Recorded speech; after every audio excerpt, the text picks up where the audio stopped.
que viene, en qué activos posicionarse y dónde podemos ver fortaleza y debilidad. Damos ya la bienvenida a Yuri Rabasa, trader financiero, analista y director del máster en trading financiero de forexduetacademy.com, y a Jorge Luces, trader y formación en la Escuela Profesional de Traders. Muy buenas tardes a los dos.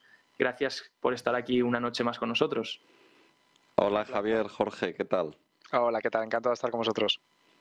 Bueno, lo primero que quiero preguntaros es cómo va este rebote estamos viendo este rebote del S&P 500 desde ya, mediados de octubre, ese dato de inflación que mejoró y que dio también esa alegría para el mercado, y nos acercamos poquito a poco. Os he puesto en pantalla, sentiros libres también de compartir vuestros gráficos, ya sé que hoy vamos a ver mucho gráfico y mucho análisis técnico, pero bueno, yo os pongo y os pregunto, ya que nos acercamos a esa media de 200, que ha sido durante todo este recorrido bajista, ha sido un punto de resistencia a lo largo de todo el recorrido, ¿creéis que ahora nos acercamos a esa resistencia ya en torno a los 4.000 puntos, 4.100 puntos, y aquí se acaba el rally y volvemos a la tendencia bajista que estamos viendo durante todo el año? ¿Qué opinas, Yuri? Yo marcaría exactamente esos dos niveles, 4.000, entre 4.000 y 4.500. Voy a compartir mi pantalla. Vamos a verlo mejor ahí. Para mí, todo este contexto bajista que estamos teniendo desde finales del año pasado aproximadamente, todo este contexto bajista, estaríamos simplemente en una rama ascendente. Esa rama ascendente acabaría en torno a ese 4.000, 4.100 que tú has dicho, que coincide más o menos con la línea de tendencia bajista. Pero será un nivel que tendremos que vigilar mucho. Es decir, ya sabes, Javier, que a mí no me gusta anticiparme tanto a lo que puede ocurrir, no me gusta hacer predicciones, sino que me gusta estar pendiente del gráfico, pendiente de los niveles. Porque mucho antes de lo que seguramente nos llegue por la narrativa o por las noticias o por los datos fundamentales, el gráfico ya nos podrá estar indicando qué es lo que puede suceder. En estos momentos, de momento, sigue estando el S&P 500 en corrección. El Nasdaq está incluso peor, porque va bastante por detrás del S&P 500, y necesitaríamos ver por encima por lo menos de 4.000, que es este nivel que tenemos aquí. Tendríamos que ver el S&P 500 por encima de 4.300 para pensar que toda esta corrección hubiera llegado a su fin. Mientras tanto, tenemos mínimos decrecientes y máximos decrecientes, y por lo tanto la tendencia bajista seguiría en vigor. Para dejar de verla en vigor, tenemos que ver cómo los máximos decrecientes son rotos por nuevos máximos crecientes. ¿Qué sería más o menos romper ese nivel, Yuri, ese nivel que hemos marcado de tendencia bajista entre los 4.000, 4.100 puntos? No, para mí estaría más arriba, estaría en torno al 4.300 aproximadamente, Vale, en torno a este nivel, que fue el máximo de verano, ¿no? relativo exactamente, de verano. Perfecto, muchas gracias. Jorge, ¿cómo lo ves tú? Si nos quieres compartir pantalla, también siéntete libre. La tengo, sí. A ver ese rebote, todos los analistas están diciendo ese nivel de 4.100, 4.000, entre 4.000 y 4.100, además de que coincide con muchas cosas técnicas, entre ellas ha dicho Yuri la tendencia bajista, también esa media de 200, y muchos analistas están poniendo ahí también el punto. Mike Wilson de Morgan Stanley ha dicho ahí, también Michael Harnett de Bank of America ha dicho que ese es el nivel al que llegarán. ¿Cómo lo ves tú? ¿Lo ves también en ese nivel? Pues sí, la verdad es que prácticamente la misma hoja de ruta que Yuri. Mantenemos tendencia bajista, lo vemos claramente con máximos y mínimos decrecientes, como nos gusta decir un poco de broma, estos escalones, ¿no?, que va haciendo el precio, estos swings que va haciendo el precio bajistas, que de momento se van respetando, incluso creando nuevos mínimos, ¿no? Eso es la definición básica de una tendencia. Sí que es cierto que yo ya tengo aquí marcado el gráfico, lo podéis ver, es una zona a vigilar, como digo yo, urgente. A ver qué pasa sobre todo esta semana. Yo ya pensé que la semana anterior incluso ya veríamos algún susto, pues un barrido un poquito más grande hasta la zona de 4.100, buscando un poco esa línea de tendencia, algún engaño, algo que un poco incitase a la gente que está deseando de verdad comprar como locos, pues que comprasen y luego volver a meter el precio hacia adentro, ¿no?, hacia la zona de 4.000. Tanto por nivel psicológico como posible resistencia, es una zona, ya digo, que va a ser clave esta semana para que se tome una decisión hacia dónde va a ir el precio. En caso de que rompiésemos, que de verdad viésemos una ruptura, que dijésemos, oye, pues empieza a romper el precio, empieza a construir algo como lo que estoy dibujando, pues ya sí que podríamos plantear incluso una tendencia nueva, pero déjame decirte que lo dudo. Con el escenario que tenemos económico de fondo, lo dudo. Gracias, Jorge. Lo que dice Yuri, ¿no? Esperar un poco confirmaciones del precio y ver si hay esa rotura en esos niveles antes de emocionarse, porque parece ser que algunas cosas... Bank of America pintaba que las siguientes nóminas de empleo van a ser las que terminen el rally. Veremos si aciertan o veremos si no. Dicho esto, quiero preguntaros un poco más por el objetivo más a largo plazo, ¿no? Por esa imagen más global, sobre todo para el año que viene, ahora que ya todas las casas de analistas están sacando su perspectiva, dan esos niveles para el S&P 500. Siempre yo creo que se dejan llevar un poco por el sesgo que hay en ese año, ¿no? El año pasado, de hecho, a pesar de que ya había inflación y a pesar de que mucha gente decía que la inflación no iba a ser transitoria y que los bancos centrales no iban a poder controlarla, muchas gestoras ya daban y grandes bancos daban niveles similares a los que teníamos el año pasado y poco a poco se han ido ajustando, ¿no? Pues ahora parece ser que está pasando lo mismo. Tenemos os quiero poner aquí en pantalla el nivel de Goldman Sachs que ha dado para 2023. No se moja mucho, dice que los 4.000 puntos, se queda exactamente donde estamos ahora. Y Morgan Stanley, en cambio, lo pone en 3.800 con un escenario alcista de hasta los 4.200, sería un 6%, y un escenario bajista de hasta los 3.500 en el S&P 500. De hecho, dice Mike Wilson que el índice S&P 500 va a bajar en la primera mitad de año a 3.000 y luego ya recuperar en la segunda mitad de año. No sé hasta qué punto podemos hacer nosotros ese análisis tan detallado y tan predictivo, pero ¿cómo veis esa imagen global, esos 3.800, 4.000 puntos para el año que viene en el S&P 500, Yuri?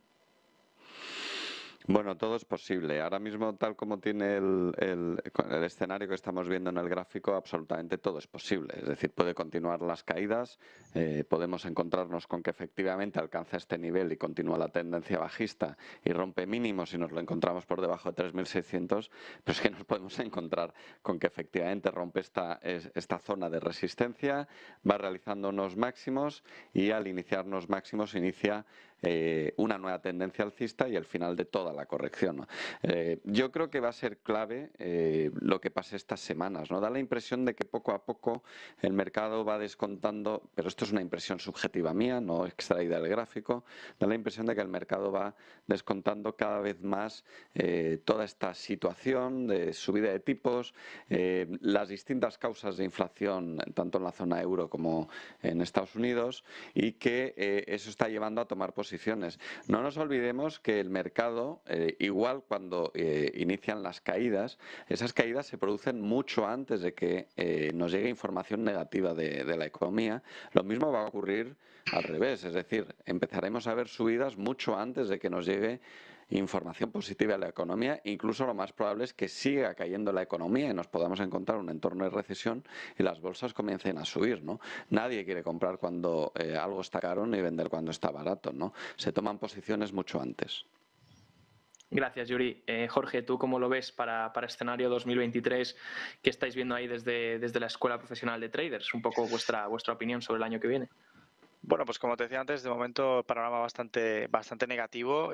Sí que estoy de acuerdo con lo que acaba de decir ahora Yuri, de que quizá el mercado ya no está reaccionando en exceso como al principio, ¿no? Ese miedo, ese pánico, esas caídas rápidas que parecía que cualquier corto que abrieras en una empresa más o menos potente de Estados Unidos enseguida llegaba a objetivo.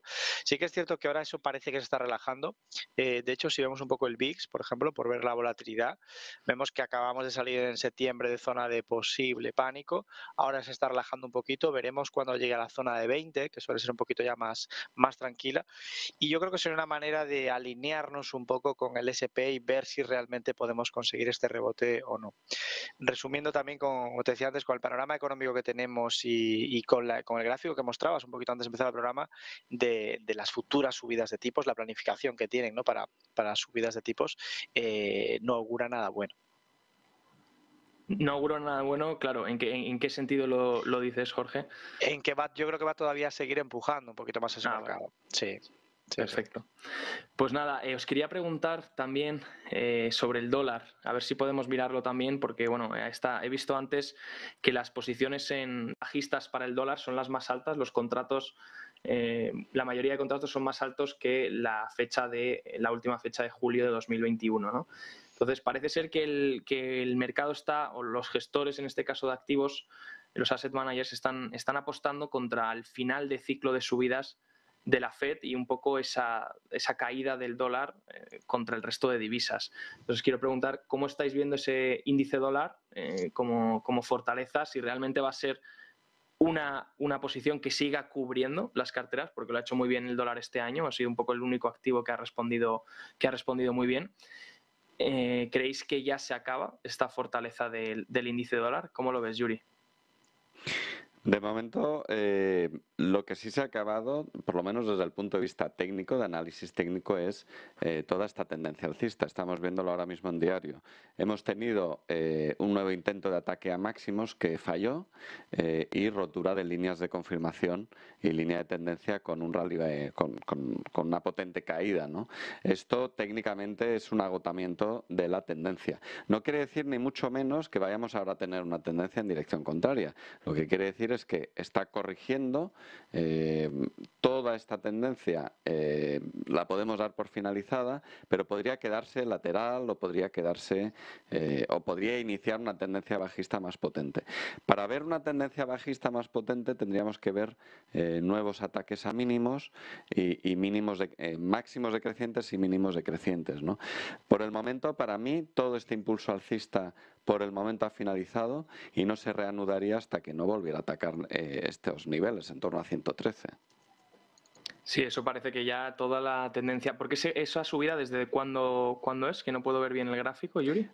Aproximadamente desde inicios de año, más o menos. Sí, básicamente todo el año, la tendencia que venía haciendo todo el año 2022. Jorge, ¿cómo lo ves tú el índice dólar? ¿Crees que es como Yuri se acabó esa tendencia alcista por ahora, la que tenía muy marcada en 2022 y ahora hay que ver a ver si... Sí, yo creo que coinciden dos cosas aquí. Una es esa tendencia que ya se ha roto. Yo lo tengo ahora en gráfico mensual para que lo veáis históricamente. Quiero enseñaros un detalle curioso.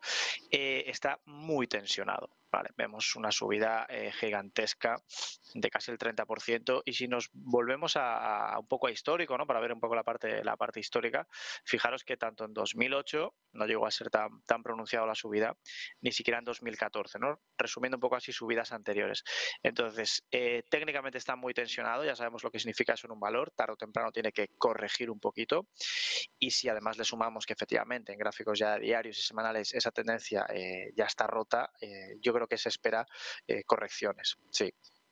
¿Veis mucho mejor el euro entonces para 2023? A lo mejor desde un punto de vista, claro, cuando cogemos las acciones desde un punto de vista de cómo vemos esa divisa también, porque si vemos un rebote o esperamos un rebote en los índices estadounidenses, pero un ajuste fuerte del dólar, a lo mejor deberíamos cubrir, ¿no? esa divisa también. ¿Cómo estáis viendo el euro? ¿El euro tiene pinta de poder recuperar para el año que viene? ¿Poder llegar a un nivel un poco mejor al que hemos visto este año? Bueno, ya lo está haciendo, ¿no? De hecho, el dólar index en un porcentaje muy alto en realidad es el euro dólar inverso. 40%, ¿no? Creo, más o menos. Claro, entonces, de hecho lo estamos viendo y lo estamos viendo con la libra también. Vemos que es prácticamente una imagen especular, ¿no? de lo que hemos visto en el dólar index, un nuevo intento de atacar mínimos. Este nivel en rojo es la paridad. Toda esta zona es la paridad y la ha atravesado sin demasiado problema. Yo personalmente hace un par de semanas pensaba que lo más probable es que se enroscara durante algo más tiempo en torno a la paridad y bueno, como hizo en el pasado, ¿no? Ese es un nivel muy relevante donde suele haber muchas posiciones, tanto por derivados como por nivel psicológico, y lo ha atravesado con relativa facilidad en las últimas semanas, ¿no? Ahora mismo parece que está realizando una corrección de este nuevo impulso, pero si superara el nivel de 1,04, 1,05, podríamos encontrarnos una nueva tendencia alcista. Digo lo mismo que dije para el dólar index. De momento no podemos esperar simplemente porque se haya roto toda esta tendencia bajista que vaya a realizar una tendencia en dirección contraria, pero sí desde luego que ha finalizado ese ataque a mínimos que llevó a niveles históricamente bajos al euro dólar y que ahora mismo es más viable movernos en estos entornos, ¿no? En torno a 1,02, 1,05, que realiza cierta corrección. Las correcciones pueden ser tanto en precio, es decir, encontrárnoslo en niveles superiores, como correcciones temporales, es decir, que se pase cierto tiempo o bastante tiempo realizando un movimiento lateral, ¿no? Cualquiera de los dos escenarios ahora mismo es posible. Desde luego, si nos vamos a fundamentales y vemos que las predicciones o las previsiones de subidas de tipos y de pivotes para el próximo año y el 2024, parece que hay una divergencia clara en los bancos centrales, en la visión de los bancos centrales sobre el origen de la inflación, tanto en la zona euro como en Estados Unidos, y por lo tanto que parece ser que los tipos de interés serán más altos en Estados Unidos, y eso pues va a producir cierto diferencial de tipos de interés que favorezca más al dólar que al euro, ¿no? Pero esa es una visión de largo plazo que tendremos que ir comprobando o verificando en los gráficos en los próximos meses. Gracias, Yuri. ¿Tú crees también, Jorge, que este diferencial de tipos puede hacer que, aunque estemos viendo la tendencia del dólar romperse por ahora, esa tendencia alcista que llevaba durante todo el año, crees que esa subida más elevada en Estados Unidos, que además van con más tranquilidad, ¿no? Porque en Europa, a medida que atacamos y pisan el acelerador, tienen más miedo de a ver si se rompe algo, mientras que en Estados Unidos vemos que, bueno, todavía los datos, aunque ciertos indicadores económicos adelantados nos muestren debilidad de la economía, algunos otros, los que son más coincidentes y actuales, muestran que todavía la economía está aguantando este proceso de subidas. ¿Crees que esto es el detonante que puede hacer que el dólar mantenga esa fortaleza o realmente, ¿cómo ves? Has hablado antes de los tipos de interés también de ese ciclo. ¿Cómo ves todo esto? Sí, a ver, yo creo que lo acabas de definir muy bien. Ellos pisaron el acelerador muy rápido, muy fuerte y mucho antes que Europa. Yo creo que eso dio ese último empujón aún más al dólar. Y nosotros parece que ahora están empezando a darse cuenta o están empezando a reaccionar. Bueno, está bien ser cautos, que no cunda el pánico, etcétera, etcétera, pero sí que ahora se está viendo efectivamente, pues ya como decía Yuri, que empezamos a ver rupturas de zonas interesantes como máximos anteriores. Fijaros un poco la hoja de ruta que tengo yo aquí dibujada, ¿no? Un pequeño retroceso para empezar a buscar ya nuevas compras.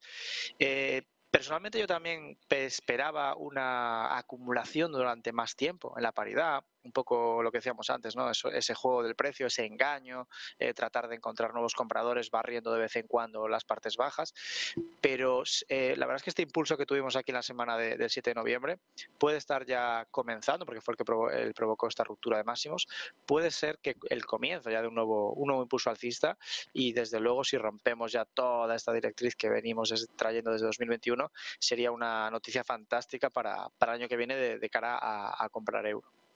Gracias, Jorge. Pues me quedo con ese análisis del euro y del dólar y os voy a preguntar ahora también, hemos visto técnico, hemos visto el S&P 500, hemos visto Outlook para 2023, tema divisas, y ahora os quiero preguntar por el liderazgo. Por el liderazgo os voy a poner en pantalla este gráfico del último informe de Bank of America, en donde, bueno, dice que todos los liderazgos llegan a un final, llegan a un fin, ¿no? Nos ponen ahí las famosas Nifty 50 en los 70, esa caída que hubo tan drástica después de toda la subida que acumularon, y ahora nos ponen pues las denominadas nueva economía, donde se juntan pues lo que son las grandes tecnológicas, en donde recogemos las FANG, las empresas de comunicación y consumo cíclico. Y dicen que, bueno, pues nos ponen el ejemplo de esa caída de las .com, esa gran caída que tuvieron, y lo que marca el gráfico es el porcentaje de market cap, de capitalización bursátil que representan en el S&P 500. ¿Creéis realmente que este shock inflacionario, bueno, ya como lo llamemos, ¿no? Esta posible recesión, shock inflacionario, lo que está ocurriendo a día de hoy, va a llevar a las FANGs y a las grandes tecnológicas, empresas de comunicación y de consumo cíclico, a perder su liderazgo o por lo menos a retroceder esa gran capitalización bursátil que habían abarcado en el índice, ¿no? Que al final parecía que el índice eran esas 5 acciones o las 10 más grandes, y luego el otro resto, pues que hiciese lo que hiciese tampoco importaba mucho para el índice. ¿Cómo lo ves tú, Yuri? Yo creo que simplemente va a afectar a sus valoraciones, pero estratégicamente, más allá de ciertos movimientos puntuales o de ciertas circunstancias de alguna de las tecnológicas, estratégicamente siguen muy bien situadas. El mundo está girando en torno a estas tecnologías, ¿no? Creo que lo que habrá, y lo que ya está viendo y nos estamos encontrando, y de ahí ese desajuste entre el Nasdaq y el S&P 500, que no le sigue al mismo ritmo, es una nueva, le está afectando a las valoraciones porque, como sabemos, suelen ser compañías pues bueno, que a la hora de pagar dividendos o bien no pagan dividendos o bien reinvierten, y por lo tanto en un entorno en el que los tipos de interés son más altos, los métodos de valoración y descuento de flujos de caja salen peor parados, ¿no? Por esos métodos de valoración, y salen mejor parados pues empresas con musculatura financiera, que se pueden permitir el lujo de pagar dividendos, que tienen otro tipo de posición. Yo creo que es más una circunstancia cíclica que un gran cambio de paradigma en liderazgos. Gracias, Yuri. Jorge, cambio cíclico, a lo mejor por esta etapa en la que estamos ahora, ajuste de valoraciones, dice Yuri, o cambio de liderazgo, como está diciendo Bofa, y como bueno, se está hablando de posible cambio de régimen, ¿no? A lo mejor es un poco exagerado, pero ¿cómo lo veis? Sí, a ver, yo creo que es un poco drástico, no decir cambio absoluto, pero sí que es cierto que estamos empezando a ver ya algo muy claro, que aunque no son despidos masivos, estamos empezando a ver ya ciertos despidos en las grandes, en las FAN, como tú nombrabas, ¿no? Sobre todo en Netflix, en Google, bueno, Twitter, todo lo que ha traído ahora. Yo creo que ya es el comienzo de algo que va a empezar a aumentar, que yo creo que es el siguiente paso posterior a todo lo que ocurre antes de una recesión, después de una subida de tipos, que es la subida de la tasa de desempleo. Una vez que ese desempleo empiece a aumentar, ya sería un poco el detonante de mayores caídas o incluso pues, resultados empresariales peores que acrecentarían estas caídas. No tan drástico, pero quizás sea un momento de, como decía Yuri, de valoraciones, de corregir un poco valoraciones o incluso de que sufran un poquito más todavía antes de retomar el vuelo. Gracias a los dos. Sí, ¿no? Parece que al final, pues bueno, son las empresas que se han denominado como las grandes de calidad, o donde todo el mundo ha buscado un poco esa beta del índice y recogerla. Parece ser que también es lo último que la gente vende, ¿no? A lo mejor se dice, oh, pues las FAN nunca van a caer, o siempre lo van a hacer bien, o tienen muchas ventajas competitivas contra el resto de empresas, y parece ser que ahora en los últimos meses estamos viendo esos ajustes que decías, Jorge, con los despidos, también con los resultados, y un poco contrayendo la valoración. Veremos si se ponen al nivel de esas valoraciones que han ajustado las pequeñas, que esas sí que han ajustado bastante. Os paso a preguntar, ya que hemos hablado de tema cíclico y tema, bueno, ha dicho Yuri, es más bien es un ajuste de valoraciones por un tema cíclico, obviamente, en una época en la que subía de tipos. Creo que has mencionado que, claro, que las empresas con menor duración pues se ven más beneficiadas, ¿no? Esas empresas que reparten dividendos, que tienen mayores flujos de caja, mientras que las cíclicas o más tecnológicas o más de crecimiento pues se ven penalizadas. Entonces paso a preguntaros, ¿creéis, os pongo este ratio, que es el ratio del consumo, del sector de consumo discrecional, el sector de consumo cíclico versus el consumo defensivo? Y paso a preguntaros, ¿creéis que cuando este ratio rompa al alza será una confirmación de que el mercado ya ve que a lo mejor, bueno, tiene apetito por estas cíclicas más que por estas defensivas? Porque las defensivas lo han hecho muy bien durante todo el año, por lo menos no muy bien, pero por lo menos ha aguantado con respecto a las cíclicas. ¿Creéis que esta puede ser una de las confirmaciones que deberíamos buscar? Yuri, ¿cómo lo ves? Yo lo veo un enfoque interesante, la verdad, pero que deberíamos ir luego confirmando con las valoraciones de ese tipo de empresas, ¿no? Bueno, a menudo actúan como indicador adelantado, pero no siempre, ¿no? Sí que creo que a lo largo de 2023 encontraremos algún momento en el que el ciclo, podamos encontrar un cambio de ciclo al que tengamos que ir pendientes, ¿no? Pero, como he dicho antes, lo más probable es que encontremos confirmación en las valoraciones de esas empresas mucho antes de que por fundamentales podamos encontrarnos eso. Gracias. O sea, que veremos el precio reflejado antes de verlo reflejado en los resultados empresariales. Sin duda. ¿Cómo lo ves tú, Jorge? Pues la verdad es que es un indicador que nosotros personalmente usamos muchísimo, fantástico, muy adelantado. De hecho, a principios de 2022 ya mostraba esa debilidad frente al S&P 500, ya adelantaba, ¿no?, esa pequeña reducción de consumo, consumo un poco de lujo que decimos nosotros. El consumo más defensivo todavía se sigue manteniendo. De hecho, si echamos un vistazo al sector, vemos que todavía está subiendo el defensivo, ¿no? El de lujo ya ha pegado un poco el batacazo.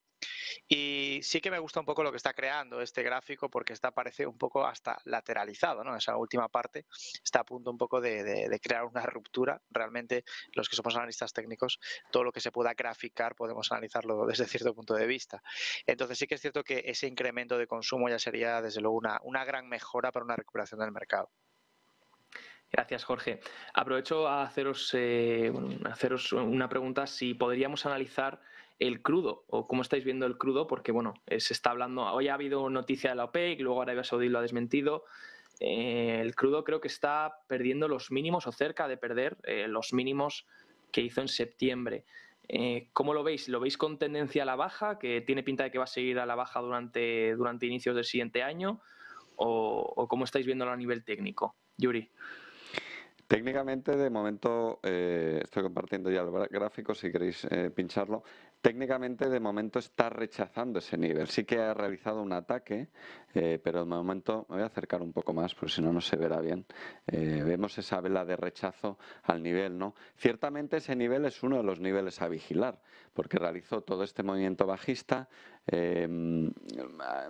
Para mí está ahora mismo establecido en un rango entre 93 y 76 aproximadamente, siendo lo más probable que continúe ese rango, pero efectivamente a vigilar este nivel. Si pierde ese 76, 77, se reanudaría la tendencia bajista porque estaríamos teniendo nuevos mínimos, ¿no? Ya digo, de momento, aunque ha habido bastante volatilidad con ese ruido intradía, de momento lo que está dibujando es una vela de rechazo de ese nivel. Gracias, Yuri. Jorge, ¿lo ves igual? El tema, sí es verdad que no había visto la vela ahora porque lo has actualizado el precio. Parece que está aguantando ese nivel, ¿no? Parecería que podría marcar soporte ahí. Sí, es una zona buena. Sí que es cierto que desde la parte alta venimos ya con tendencia bajista. Vale, sí que también estábamos muy extendidos. Volvemos un poco al concepto de antes, una extensión espectacularmente brutal que por desgracia se relaciona siempre en la parte alta con el mayor número de retails o de personas que no tienen conocimiento del mercado. Parece que todas compran arriba de todo. Es una extensión enorme. Empezamos a corregir, empezamos a marcar ya ciclos o impulsos del precio ya más bajistas y fijaros un poco lo que tenemos a nosotros en mente, ¿no? Incluso un pequeño pullback para empezar a caer todavía a niveles más inferiores. Para lo que nos queda de año incluso podríamos ver ruptura ya de la zona de 70 o 73 si pega un buen tiro. Gracias a los dos. Y por último aprovecho para preguntaros, ahora voy a ir contigo primero, Jorge, voy a preguntaros qué activos estáis viendo con fortaleza para este año. No sé si estáis siguiendo a lo mejor durante estas semanas algunos activos. Habéis comentado antes, Jorge comentaba consumo defensivo, que lo comentábamos con el tema cíclico. No sé si estáis mirando healthcare, sector energía. A lo mejor, ¿qué opinión también? Porque hemos visto que hace poco el XLE hacía esa rotura de máximos de nuevo, mostrando fortaleza, pero claro, ¿cuál es el riesgo, ¿no?, de ahora intentar perseguir también la energía después de un tan buen año? ¿Qué estáis viendo en general con mucha fortaleza y de qué os estáis alejando que esté mostrando mucha debilidad, si no es mucho preguntar, Jorge? Pues sí, mira, muy pendientes de consumo defensivo, como bien decías. De hecho, desde octubre estamos viendo un rebote. Os lo comparto para que lo veáis, lo tenéis en la pantalla. Estamos viendo un rebote enorme, gigantesco, una subida para lo que es el sector de casi un 14% en menos de un mes y medio. Estábamos esperando un poco la zona de 74 para buscar posiciones ya de manera más tranquila e incluso si rompemos este máximo de 77 sería ideal. Hablabas antes de salud. Sí que es cierto que salud suele ser un sector bastante anticíclico, por lo menos cuando son épocas de crisis o de recesión. Ahora mismo está un poco lateralizado, está un poco ahí en posible distribución, no sabemos si para romper o para caer. Y de lo que estamos huyendo un poco, aunque suene mal decirlo porque es el favorito de todo el mundo, es de momento el sector tecnológico porque está parece un calco del SP500. Es decir, está haciendo prácticamente lo mismo que el SP500. Os lo pongo aquí un momento, aquí está. Entonces, de momento sigue en una tendencia muy bajista, no hay todavía motivos para empezar a comprar al menos el sector tecnológico. Y lo que os decía de salud, aquí lo tengo, fijaros qué bonita distribución del precio, ¿no?, que puede ser el comienzo o de una ruptura al alza o, en caso de que rompamos esta zona de mínimos, una posible comienzo de caída. Gracias, Jorge. Nos quedamos con esos análisis. Yuri, ¿cómo lo ves tú? ¿Cómo lo estáis viendo desde ahí? Bueno, a mí me llama la atención el sector financiero americano, norteamericano, no el europeo, que yo creo que está establecido dentro de una crisis en la que lleva mucho tiempo y va a seguir estando ahí tiempo, pero el sector, no tengo gráfico preparado para eso, pero sí he puesto el del DAX. Por la sencilla razón de que me está sorprendiendo el buen rendimiento relativo que está teniendo la bolsa europea en las últimas semanas respecto de la americana. En el caso de optar por sector financiero americano, mucho ojo porque nos encontramos con un dólar muy potente y que es difícil pensar que vaya a revalorizarse más, por lo tanto habría que cubrir muy bien esa posible pérdida de valor del dólar si estamos invertidos en dólares, que eso es algo que la gente no suele tener en cuenta. Si compramos acciones americanas, ahí tenemos que proteger esa posible caída del dólar si se produjera. Pero si estamos en Europa, me está sorprendiendo, como digo, la evolución de la bolsa europea, tanto el DAX como del IBEX. No soy muy amigo en el largo plazo del IBEX, porque me parece que desde hace mucho tiempo está sin direccionalidad, está totalmente correctivo y sin demasiada direccionalidad, más allá de determinados movimientos de muy corto plazo o de trading, pero más en el medio plazo creo que empiezan a surgir oportunidades o avisos técnicos de que la bolsa europea, quizá el mercado la haya castigado demasiado en los últimos meses o incluso años y podríamos encontrar nuevos niveles superiores, pero en los grandes valores de la bolsa europea, sin ir a buscar pequeños valores que pudieran tener, yéndonos simplemente a los grandes valores del DAX, el hecho de que esté superando estos máximos, vamos a estar muy pendientes porque está muy sobrecomprado, excesivamente tensionado y sobrecomprado, y en algún momento tiene que corregir, pero si tras esa corrección vuelve a romper y a seguir realizando los máximos, puede darnos interesantes posiciones de largos. Efectivamente ha tenido una subida muy drástica el DAX en las últimas semanas.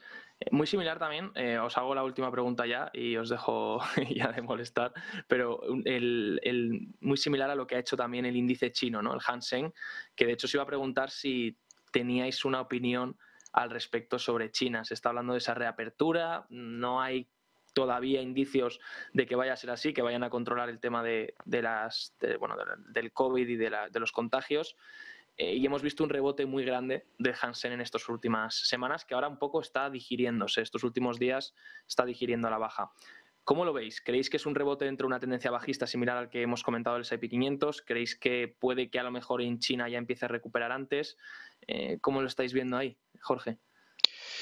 Sí, os comparto gráfico porque así que no lo tenemos más tan a diario, no lo manejamos tan a diario. Aquí os lo pongo.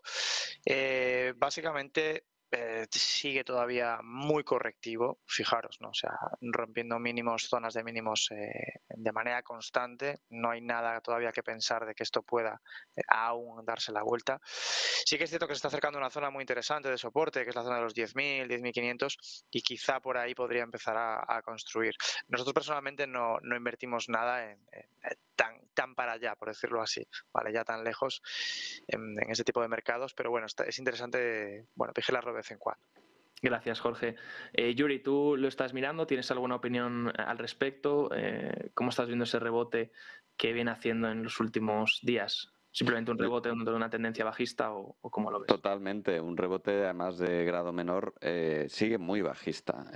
Podemos ver, todo este es el movimiento que ha realizado desde principios del año 2021. O sea, realmente ya van a hacer casi, dentro de nada, 2 años de todo este movimiento, ¿no?